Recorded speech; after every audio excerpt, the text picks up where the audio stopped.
I'm CM Williams, video strategist and digital marketing consultant, and welcome to part 2 of the 8am series. Part 1 we covered how to properly shop for an SD card. We covered what every function on the PASM dial does. This video covers what most videographers set when they first turn their camera on, or just a setting where they set it and forget it. And that's your shutter speed, and that's because the shutter speed has its own particular set of rules. But rules are made to be broken, so I'll go over both what the rules are and the exceptions to the rule.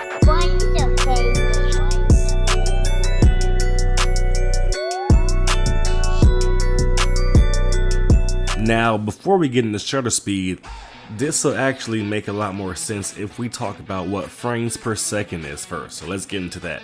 Video is a series of photos or frames that you see in chronological order so that your eyes and your brain process that as motion. You know, motion pictures. I'm shooting this vlog at 24 frames per second, which means that every single second that goes by, 24 images are flashing before your eyes. It's very similar to a flipbook, except with the camera, you're able to manipulate that flipbook's motion and exposure. This manipulation is all done with 3 main controls: your shutter speed, your aperture, also called your f-stop, and your ISO.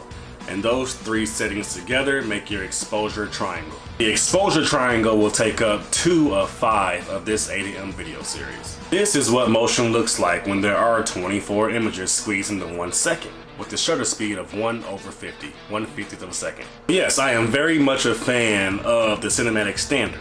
I shoot in this way unless someone specifically asks me not to. It's not the smoothest, but it's also in no way choppy.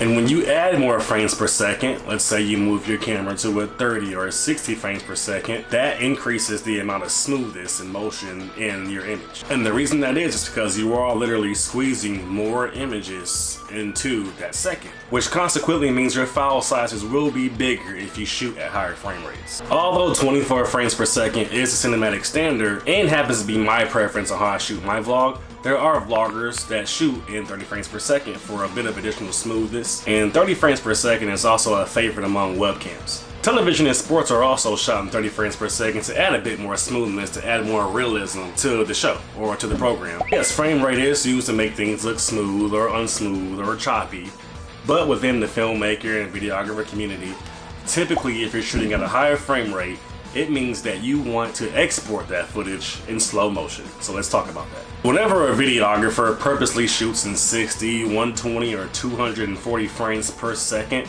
just to turn that footage into slow motion footage later, it's called overcranking your camera.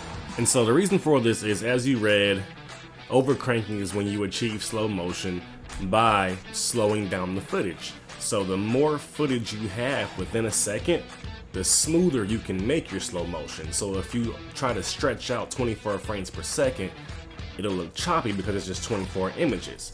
But if you put 60 images in that second, or 120 images, and you stretch that out, you're still getting all of your smooth motion. This is a 24 frames per second project, and this is a 60 frames per second piece of footage. So whenever I drop this 60 frames per second piece of footage to my timeline, it's going to turn it into smooth slow motion. And I'll touch a bit on slow motion within editing on Instagram and TikTok.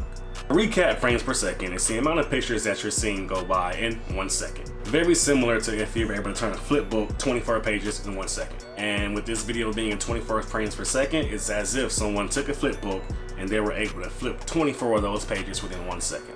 Frames per second and shutter speed both work together to show you both the exposure and motion you see on screen. Every frame your camera captures, there's a shutter inside your camera that allows a certain amount of light within those frames, and it also captures so much motion between each frame. Shutter affects both exposure, as all 3 exposure settings do, and motion blur. The longer your shutter is open, the more light you let in. But it'll also affect the amount of motion that you capture within that second. And that's why if you have a slower shutter speed, let's say 1/20th of a second, you can see motion tracking as the object is moving.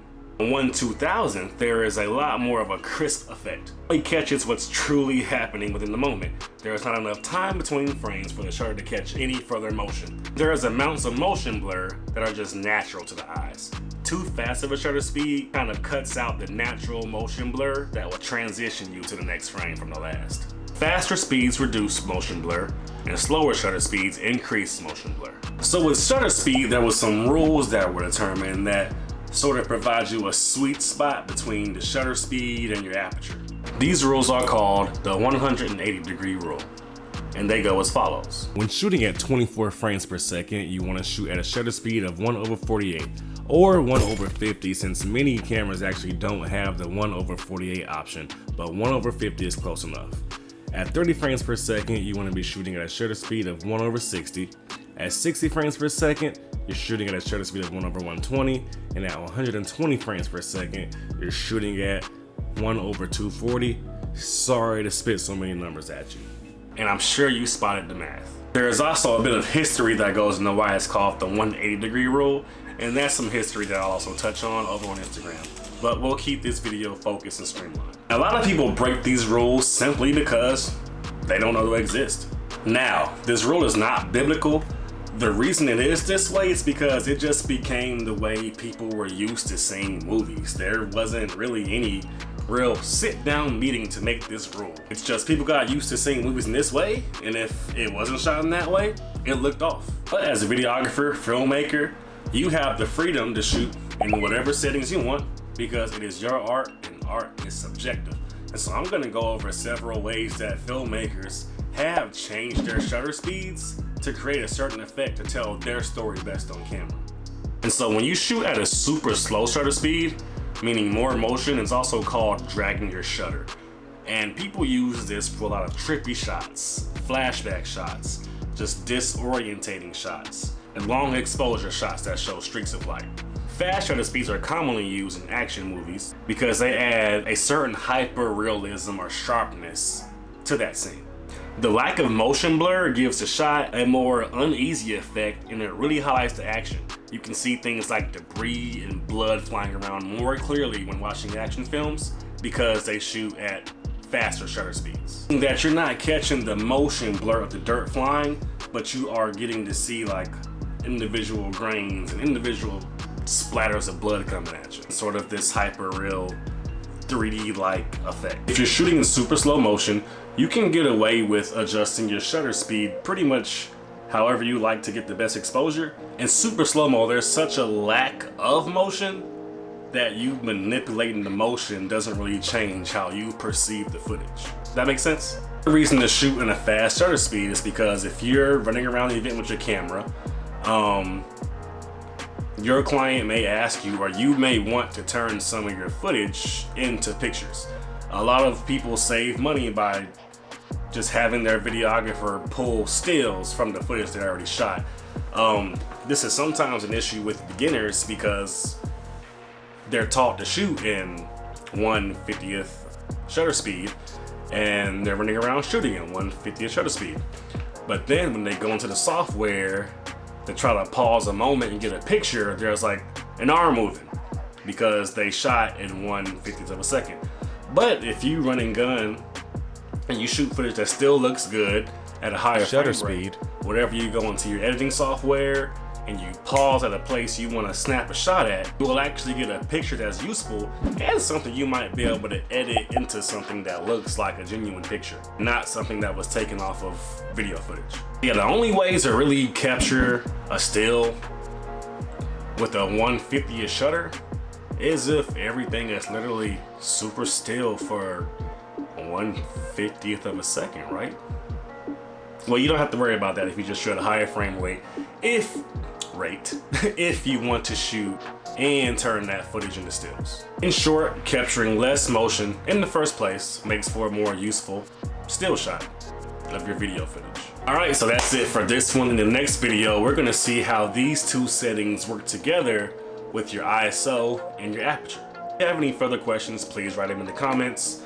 This channel is very young, so I can see every comment that comes my way, and I will answer every question that I can. And if I can't answer it, I'll find out, then I'll answer it. With that said, come join my Instagram, and I'll see you next week on YouTube for episode 3 of the From Automatic to Manual series. Peace.